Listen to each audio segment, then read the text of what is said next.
just want to thank y'all for being one of the first groups that I've talked to about this in probably 5 or 6 years. So some of y'all recognize that we haven't done the fatherhood forum. We haven't done baby boot camp for new dads. We used to do them at Babies R Us and Bye Bye Baby for fathers who were about to be brand new to the job, but we did not want them to go into it with on-the-job training. So we wanted to give them some things to think about. So first of all, it's good to be here with you, having taken over the helm of this. This is just a great opportunity to share this information. And a lot of what you kind of gave us today, and I will say, go Nashville, because we were in Nashville at the same time. Okay. We were at Fisk and Harry, we were down teaching at Tennessee State. Oh, okay. So it's good to know we got some Nashville, Tennessee in the house. Yeah. So let me say this. First of all, I want to talk a little bit about how we arrived at developing the presentation and the curriculum on baby boot camp for new dads. 2 experiences that I had. The first experience was, of course, I am the father of 3 children. My daughter's 23. She's in graduate school in Massachusetts. My son is 20. He's an undergrad at Indiana University. I have a 15-year-old. And I remember the first time, my wife and I were pregnant, we went to the doctor's office for an appointment. And when I walked into the room, there was a place for her to sit, but there was no place for me to sit. And I thought, well, surely they recognize that there's 2 people walking into this room and they're going to take care of that. And the nurse didn't really she seemed extremely surprised, first of all, that I was there. The second challenge was that her language around providing me with a chair, I'm not going to go there, but the language that she used sent me in a whole new space, right? And from that point on, I felt that it was important for me to help them know how to deal with a pregnant female who also has a supportive male. It was clear that that was not something that they had become used to. And so that was the first challenge, right, that we had.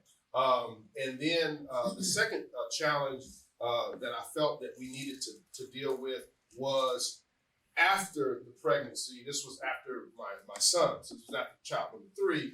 I remember my wife, she had C-section, and so we knew that the recovery was going to be a little different than had she had a vaginal birth. And so I had kind of gotten used to, as an involved man, I had kind of gotten used to, doing the things that you need to do, watching, helping, supporting, those kinds of things. But remember, at this point, we've got 2 smaller ones already. I can't say much more about that. Just think about that. You've got 2 smaller ones, and then here comes a third. So you're juggling if you're an involved father, you're juggling what you're juggling, trying to be supportive and all those things. But then you also got to watch, right? And so the second thing that happened was that in watching my wife, I knew that there was some things that needed to kind of fall back into place, right? I knew that there were some things that had to kind of get back to normal. But I also recognized, it was like, okay, I know she's going to go up the steps and be tired when she gets up to the top of the steps. But she's halfway. Now, notice what I'm saying.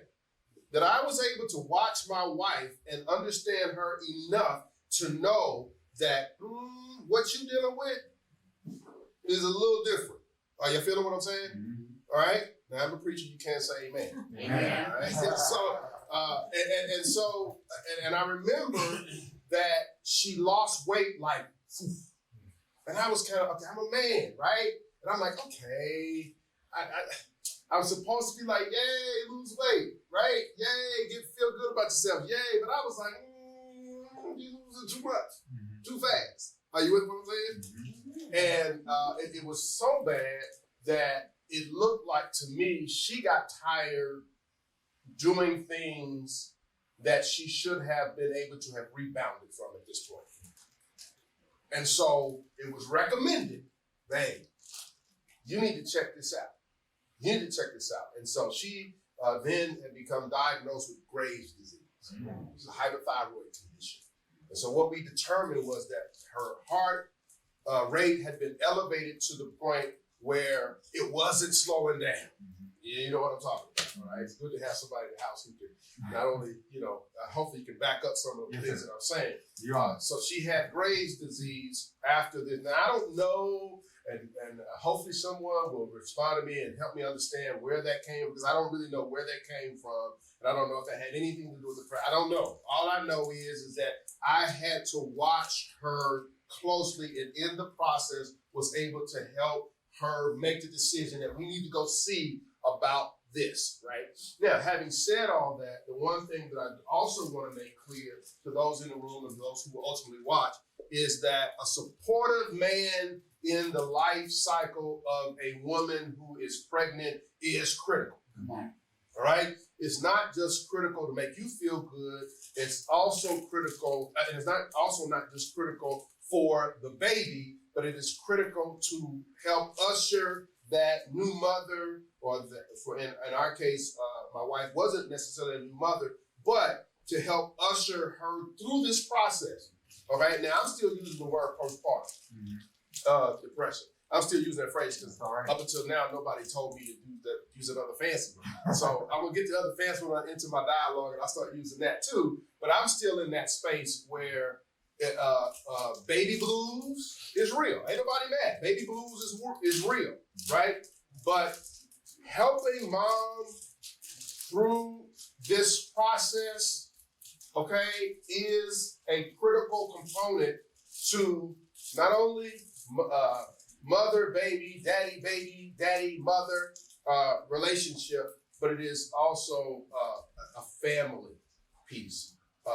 Thing as well. Now, having said that, I also recognize that there are some pre-dynamics to the relationship which could also be strained prior to this situation, prior to the pregnancy. And I don't know if I want to get into that. I have a much broader conversation and presentation on the relationship dynamics if the couple is not married. Okay, and we can talk about that. If you have any questions about that, we can go there.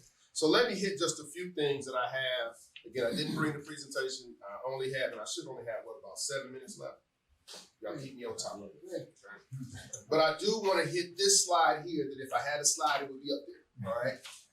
And let's talk a little bit about this postpartum depression piece, because the point that I want to make about the father's involvement is to ensure that when it is time to actually seek medical advice, to go to the right people and encourage that mother to do the right thing in those cases. It's part of why I was asking the question about, how long do you go before you actually, a man, a father, the father of the baby has a voice in this conversation. And I want to help anyone who is watching this to recognize that because you have that voice, you must take that opportunity and get involved. Oftentimes, a father or a man does not get to know a baby until he has one. Mm-hmm. The first baby you deal with is the one that you have, okay? And I get that. And I'll be the first to say, even as a pastor, oftentimes as a clergy, if I go into the hospital of a woman who has had a baby, what you'll notice is that you will not see me speaking, okay? Because my voice is not recognized by that baby. And often my voice scares a child if they have not heard my voice. Y'all do know that babies hear voices before they're born. That's right? And they also get to know voices before they're born, which is why I encourage fathers to talk, to read to sing to baby, even while baby is still in mommy's belly, because that gives the baby an opportunity to recognize the voice of that man, so that when that baby is born, I know for my daughter, when she was born, my wife could not put her to sleep. It was me who could, right? And it wasn't just a voice. This is me just saying, Dad is important. Dad must get involved. Dad must stay involved. Dad must interact. Dad must talk to, sing to, read to baby. Because when my daughter was born, when my wife needed baby to go to sleep, she would put baby, I could put baby in my hands. Y'all got to understand, it's that deep. My daughter felt my hands and I could hold her and do her like this. Okay? Or I would go into the kitchen and I would walk around the kitchen table like this. Seriously. I can tell you, I think I put a trough in the ground around the table because my daughter could feel, facial hair. Okay? This is how deep it is. Okay?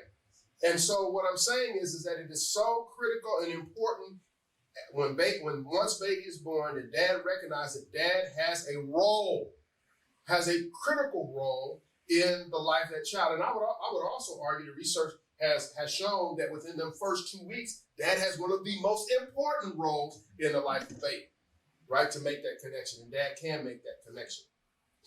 Any questions before I go to this next slide?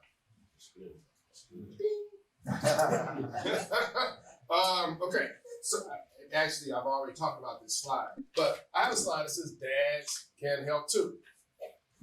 All right.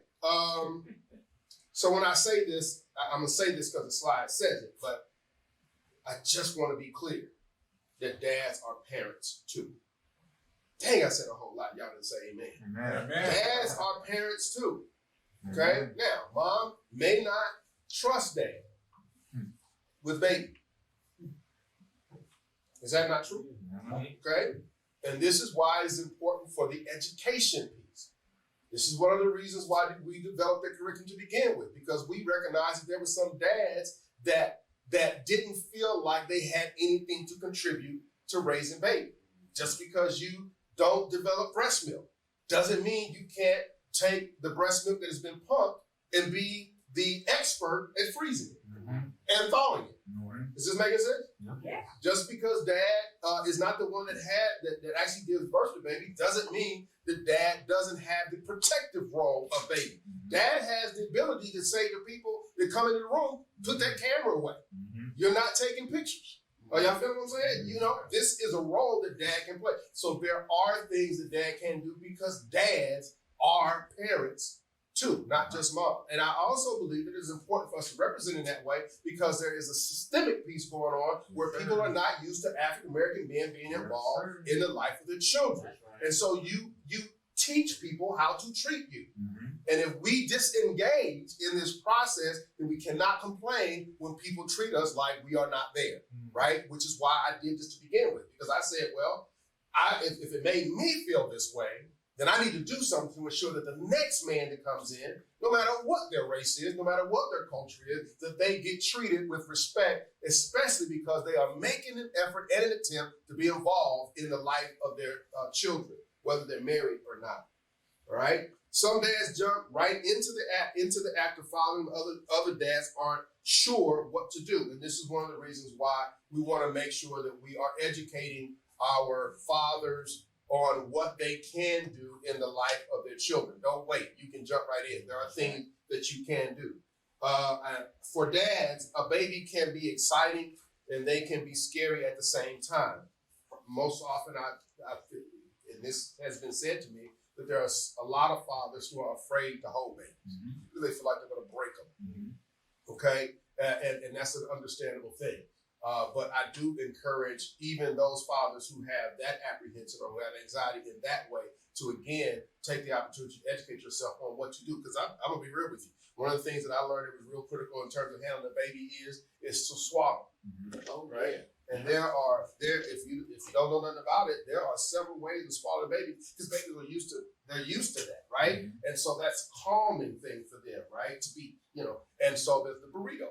I always talk about the burrito, right? There's a burrito that I used to use on my daughters. It's a way to swallow them and get them into that blanket in order to make them feel comfortable oftentimes. And there's also different ways that you can, if you don't have pacifiers and things like that, there are things that you can do as fathers. You can learn how to actually handle babies to keep them from crying and things like that. We didn't talk about colic.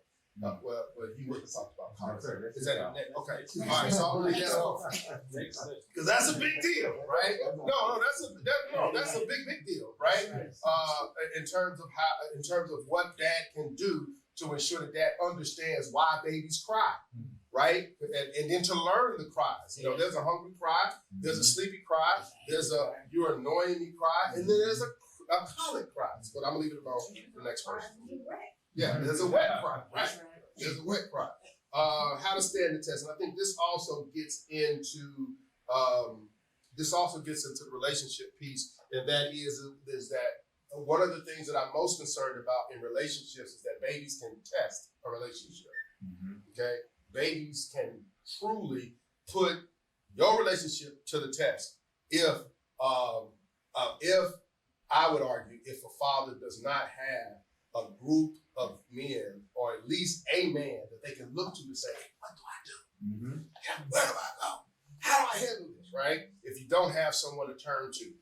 And so what I often do, or what I often say to new fathers, is to number one, find a support group of other fathers who have been where you are, and they can help talk you through those I can't count how many times I have had to pick up the phone and talk a new father through what to do, not just with the baby, but with the baby's mother, right? How to handle a situation. And oftentimes what I'll tell them to do is just back up. First of all, calm down, back up, and then remember that what she has been through. Okay, remember what she is coming out of.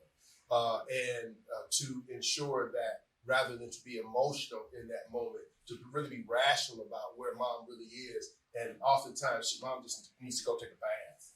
Mom just needs some time away, right? Mom just needs a respite of some sort. Go buy her favorite candles or something that you know she likes to smell, or perfume or something like that. You know, go do something that will give her some space and some time where mom can relax and things like that. Those are some of the recommendations I have. But I think the fundamental piece is find a group of men who have been where you are, get the consultation that you need, because as a dad, you are a parent too. And never let somebody treat you like you don't have a role to play in the life of your children.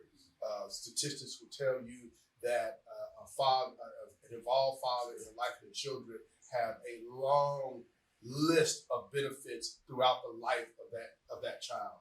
And that's everything from social, emotional, to educational, to relationship building, to marriage and all that. I mean, there's a ton of benefits when dad is involved in the life of the child. So that's all I have. I want to open it up for any questions that anyone may have in the last maybe 5 minutes. So you're going to get me back. I see. I'm going to ask one though. I don't have a two-part question. I just got a one part.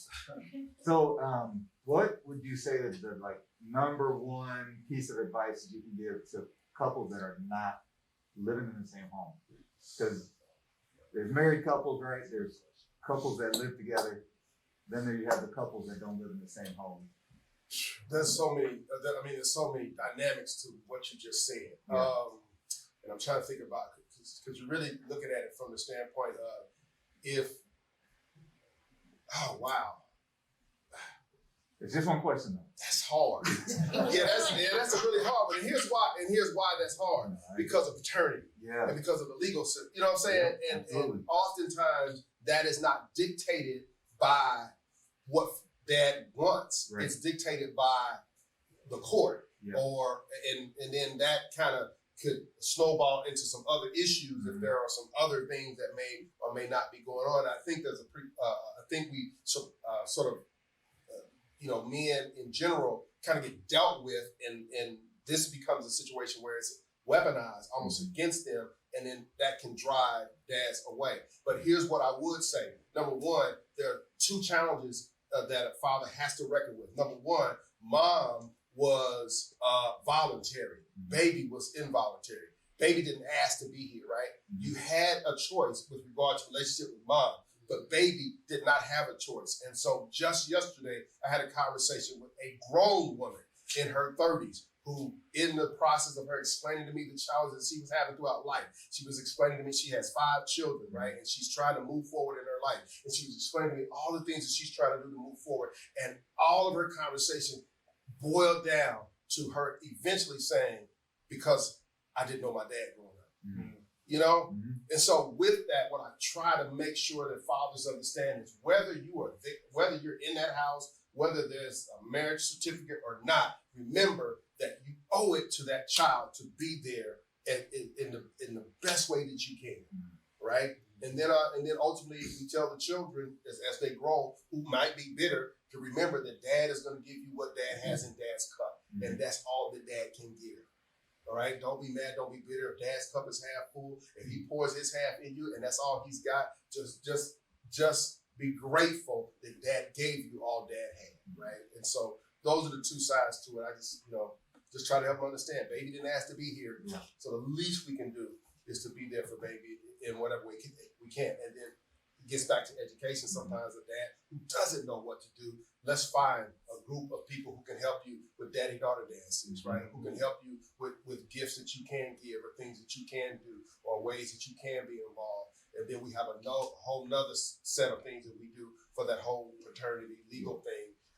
And some of y'all may remember the fatherhood forums that we would do, and the most popular one was family law. It just was. So I hate to go there, but that often is what drives, sort of the mandate of what ends up happening. Have you seen in your conversations with advising, mentoring, maybe if there is a relationship where they're in two different homes, but they're working with the mother of their child? Have I seen it? Yeah. Oh, yes. And what do you see some of the effective, maybe 2 or 3 characteristics of that being effective? Wow. Are you ready? Yeah. Understanding parents.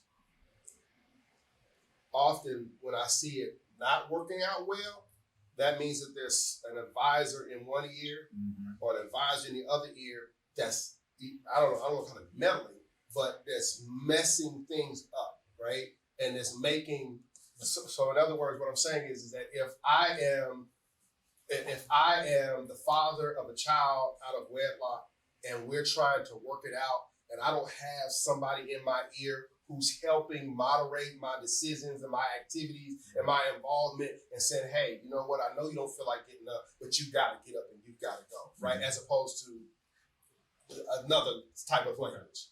Y'all feel what I'm getting at? Do I have to go there? Nope. Okay. And then same thing on this other side. If she has the wrong kind of people in her ear saying, well, you shouldn't have done that, all of that. And that kind of language does not help this, what needs to happen here, right? And so what I've seen is when there's support around the couple in some way, and oftentimes that's reduced down to a church, right? The marriage ministry or the pastor's wife, or some group that can actually wrap their arms around these two, then often things go much better than when they kind of get with the girlfriends and often what they give the girlfriends, the guys typically don't give it anybody. They just suffer in silence and ultimately disengage.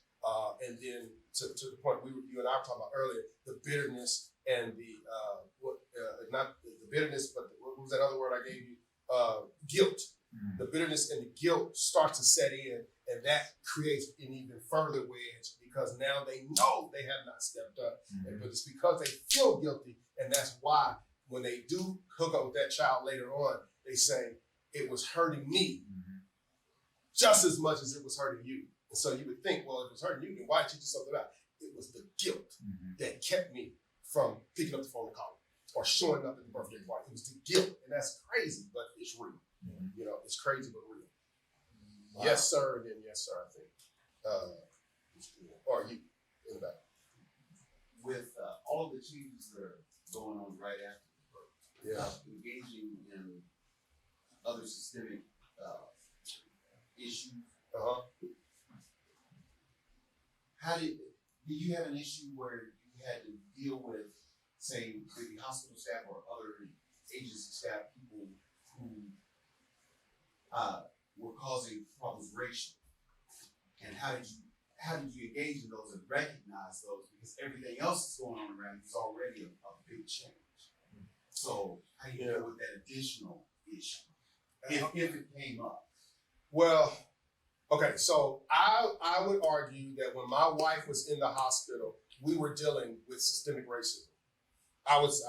Now, I cannot say that in the moment I knew that because I wasn't as educated then as I became after the fact. And this really was what pushed me to it, was to what was really going on. But I do remember what was going on. And I remember, usually everybody knows Dr. Ruth. Y'all kind of already know.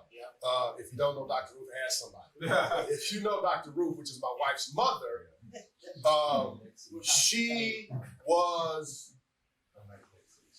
she was just relentless. When my wife would say, I'm still in pain, Dr. Ruth, y'all know her, was like, she said, okay, don't let me have to come out here again. And y'all know the case of the woman, the doctor that was in the hospital. I guess she had COVID or something like that. Yeah. And she died, and ultimately after the fact, they was like, but the people in the hospital would call her probably an angry black woman. But at the end of the day, she was just saying, y'all not doing the right thing, right? That's kind of what, and I hate to say it, but in a lot of instances, we have to be our own advocates within our, with regard to our own health. And if I can't do it, if I can't speak it, then I need somebody to advocate for me, right? Absolutely. And that's what my mother-in-law was doing for my wife. I didn't know what to do. I didn't get it. I ain't never had no baby. I don't know. When she says she's hurting, I'm thinking, well, I had a headache too last week. I just took some medicine, right? So, but her mother was like, No.